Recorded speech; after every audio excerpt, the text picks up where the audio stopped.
On one famous occasion, Trotsky was persuaded by the dramatist V. Meyerhold, then staging an epic play on the streets in Petrograd, to mount the stage and report directly to the huge audience on how the war was proceeding.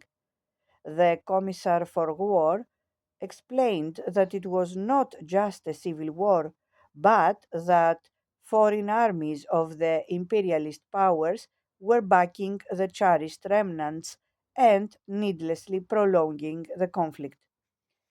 Churchill had no context for grasping this kind of struggle.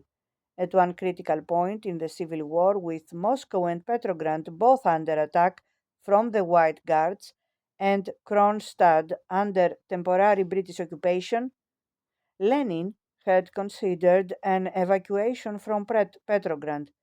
Trotsky and Stalin both opposed this strongly. The cradle of the revolution had to be defended, and Lenin dropped the idea. Trotsky was dispatched to take charge of the defense of the city. On the train, he dictated a set of reflections on the Civil War. He mocked Churchill, who had boasted that the White Guards were close to victory, and referred with contempt to the anti revolutionary crusade undertaken by the 14 Entente nations. More like 14 geographic notions, Trotsky wrote. The Whites would have been far happier had they been sent 14 Anglo French divisions. Churchill's rejoicing at imminent victory were premature, but Trotsky speculated on what might happen if counter revolutionary forces could not be halted outside Petrograd.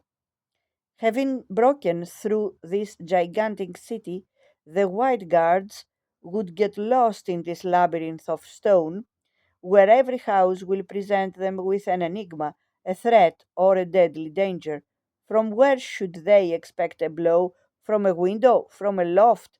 From a cellar? From behind a corner? From everywhere. We can surround some streets with barbed wire, leave other streets open, and transform them into traps.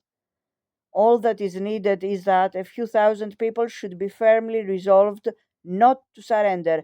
2 or 3 days of such street fighting would transform the invaders into a frightened and terrified flock of cowards, surrendering in groups to even unarmed passers by and women.